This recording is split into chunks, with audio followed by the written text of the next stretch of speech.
जय श्री राम। आपका बहुत बहुत स्वागत है।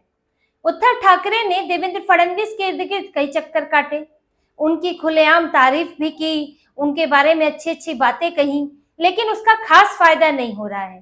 केंद्रीय नेतृत्व से उद्धव ठाकरे को कोई भाव नहीं मिल रहा है। इसके उलट उद्धव ठाकरे के सांसदों के पास जरूर भाजपा की दिल्ली से फोन आ रहे हैं और यहाँ तक कि उनके सांसदों से गृह मंत्री अमित शाह ने बात की है। उद्धव ठाकरे के सांसद के पास गृह मंत्री ने जन्मदिन की बधाई देने के लिए फोन किया। ये बड़ा ही एक ऐसा वाकया महाराष्ट्र में हुआ है जिस पर सब हैरान है, क्योंकि 27 जुलाई को जब उद्धव ठाकरे का जन्मदिन था और उद्धव ठाकरे के सांसद नागेश पाटिल, हिंगोली से सांसद है नागेश पाटिल अष्टीकर, उनका भी जन्मदिन था, दोनों का जन्मदिन था, लेकिन गृह मंत्री अमित शाह का फोन आता है नागेश पाटिल के पास और वो उन्हें जन्मदिन की बधाई देते हैं, उनकी उम्र पूछते हैं, हल्की फुल्की बातचीत होती है, लेकिन उनका फोन उद्धव ठाकरे के पास नहीं आता। गृह मंत्री उद्धव ठाकरे को बधाई देने के लिए फोन नहीं करते, ना ही सोशल मीडिया अकाउंट पर कोई बधाई दी जाती है, लेकिन नागेश पाटिल को फोन करते हैं।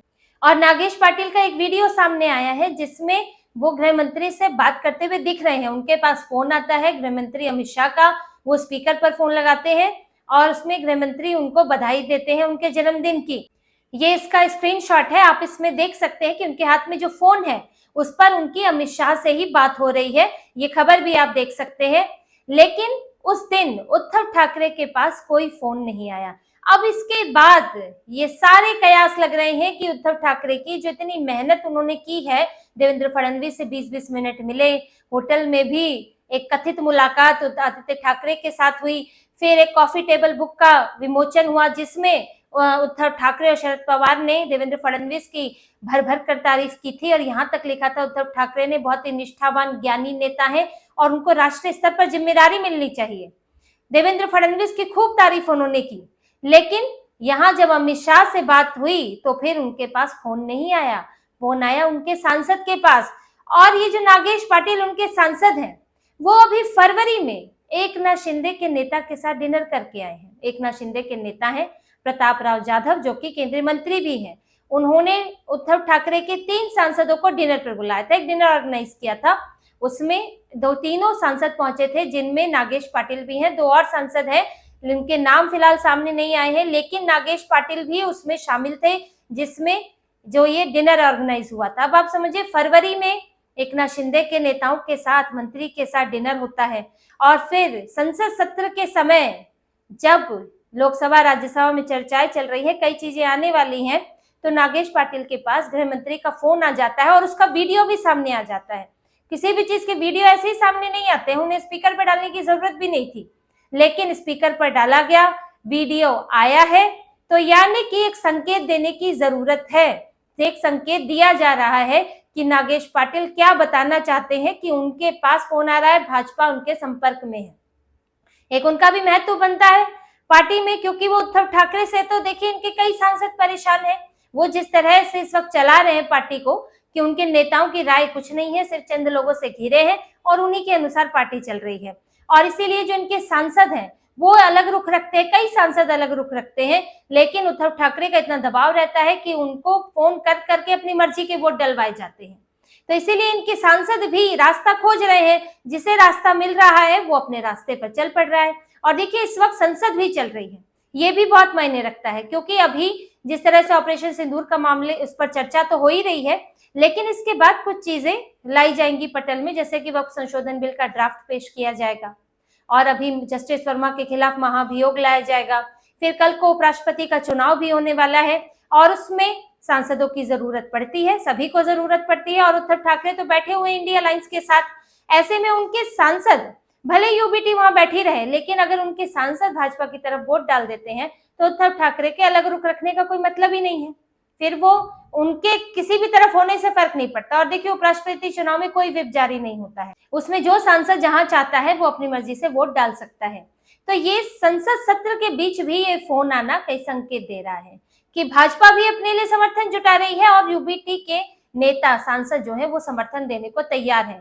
तो उद्धव ठाकरे को खास फायदा होता है नहीं दिख रहा है। वो कोशिश में तो है कि राज ठाकरे का सहारा मिल जाए, राज ठाकरे से सहारा मिल भी रहा है क्योंकि राज ठाकरे खुद सहारा ढूंढ रहे हैं।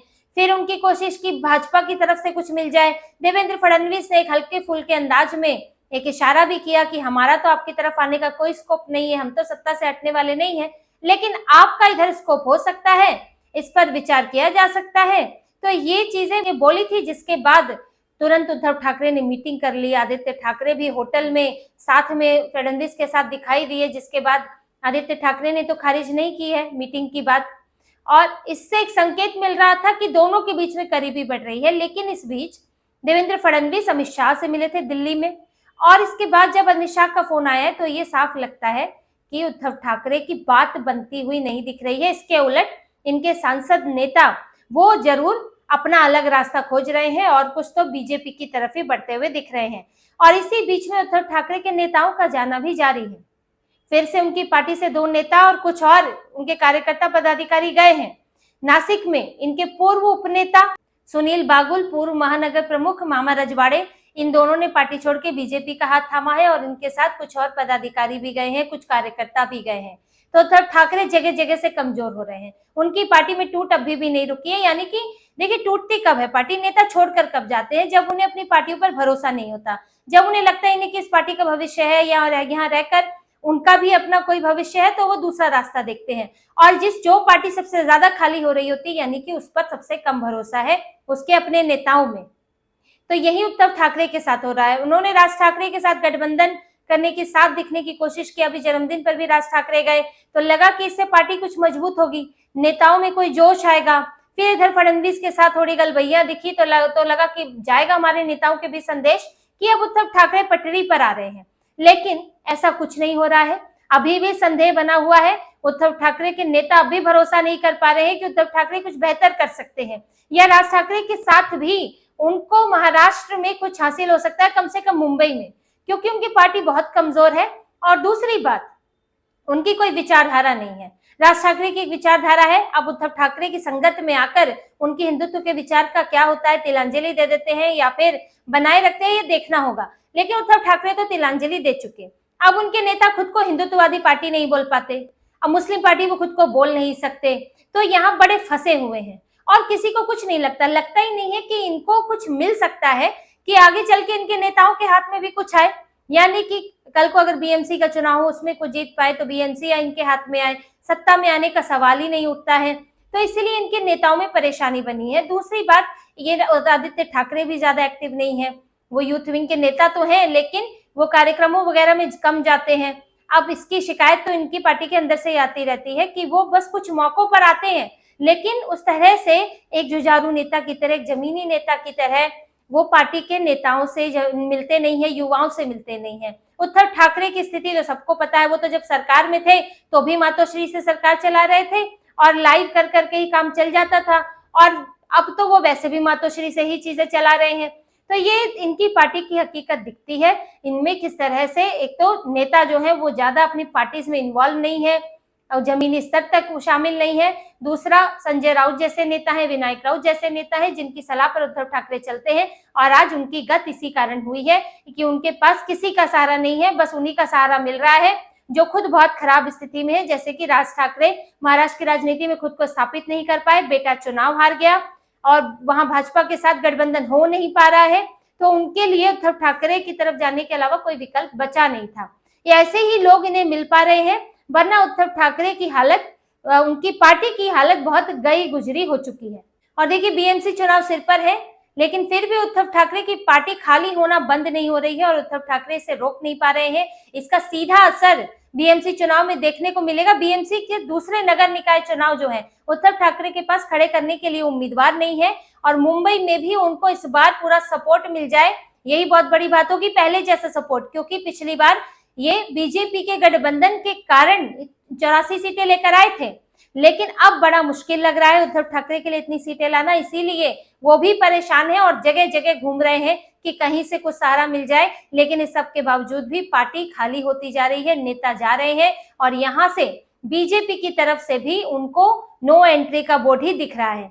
तो इसी तरह की और खबरें और विश्लेषण आपके लिए लाते रहेंगे। हमसे जुड़े रहिए, सब्सक्राइब कीजिए, कमेंट कीजिए। बहुत बहुत धन्यवाद। जय श्री राम।